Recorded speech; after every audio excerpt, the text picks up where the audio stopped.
فرعون ایسا ظالم بادشاہ تھا جس نے یہ اعلان کر دیا تھا کہ میں ہی سب سے بڑا خدا ہوں۔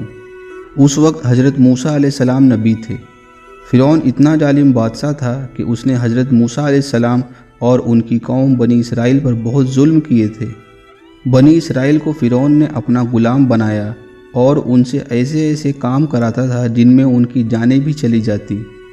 حضرت موسیٰ علیہ السلام کی کئی کوششوں کے بعد جب فرعون ایمان نہیں لایا اور خود کو خدا کہلواتا رہا، تب اس بات پر اللہ تعالیٰ نے فرمایا تھا میں فرعون کی روح نکال لوں گا، لیکن اس کے جسم کو قیامت تک لوگوں کے لیے عبرت کی نشانی بنا دوں گا۔ اور حضرت موسیٰ علیہ السلام کو بنی اسرائیل سمیت مصر چھوڑنے کا حکم دیا۔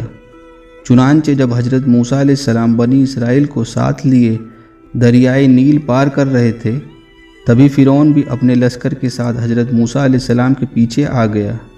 اللہ تعالیٰ نے حضرت موسیٰ علیہ السلام اور بنی اسرائیل کے لیے سمندر کا پانی ہٹا کر راستہ بنایا، اور جب فرعون اپنی فوج کے ساتھ گزرنا چاہا تو اللہ نے اسے دریائے نیل میں ڈوبا کر ہلاک کر دیا۔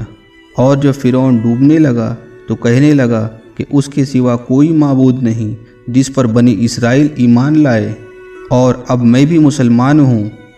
پھر اسے کہا گیا کہ اب ایمان لاتا ہے، پہلے تو نافرمان رہا اور فسادی تھا، اور آج ہم تیری لاش کو بچا لیں گے تاکہ تو بعد والوں کے لیے عبرت کی نشانی بن جائے۔ فرمان الہی کے مطابق فرعون کی لاش 1898 میں دریائے نیل کے قریب ملی۔ وہاں سے فرعون کی لاش کو قاہرہ بھیجا گیا۔ کافی ریسرچ کے بعد سائنسدانوں نے تصدیق کی صرف فرعون کی لاش پر ہی سمندری نمک کی پرت جمی تھی۔ اس ریسرچ کے بعد اسے فرعون کی لاش قرار دے کر محفوظ کر دیا گیا۔ جب 1982 میں فرعون کی لاش خراب ہونے لگی تو اس وقت کی مصری حکومت نے فرانس کی حکومت سے بات کی کہ فرعون کی لاش کو خراب ہونے سے بچایا جائے۔ لاش کو ڈاکٹر مورس بکائے کی نگرانی میں خراب ہونے سے بچایا گیا۔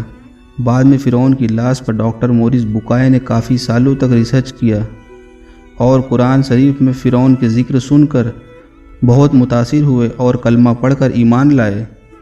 چنانچہ زیادہ معلومات کے لیے فرعون کی لاش کو پیرس لایا گیا تو وہاں کے ڈاکٹروں نے بتایا کہ اس کی موت کا سبب وہ شدید چوٹ ہے جو اس کے سر کے سامنے والے حصے پر پہنچی، اور یہ تمام باتیں قرآن مجید میں موجود ہے کہ کس طرح فرعون دریا میں ڈوب کر غرق ہوا۔ مصر میں پرانے زمانے میں لوگ ممی کو ایسا مسالہ لگاتے تھے جس کی وجہ سے لاش محفوظ رہتی تھی، جس میں سے کچھ ممی آج بھی موجود ہے، لیکن ان تمام ممیوں میں فرعون وہ واحد شخص ہے جس کی لاش پر گوشت تر و تازہ ہے۔ ناظرین، یہ بات کہاں تک سچ ہے؟ کہا جاتا ہے ہر سال فرعون کی لاش پر گوشت بڑھ جاتا ہے، پھر اس کی لاش پر چوہے چھوڑے جاتے ہیں۔ جب چوہے اس کا بڑھا ہوا گوشت کھا لیتے ہیں تو اس کی لاش کو صاف کر کے محفوظ رکھ دیا جاتا ہے۔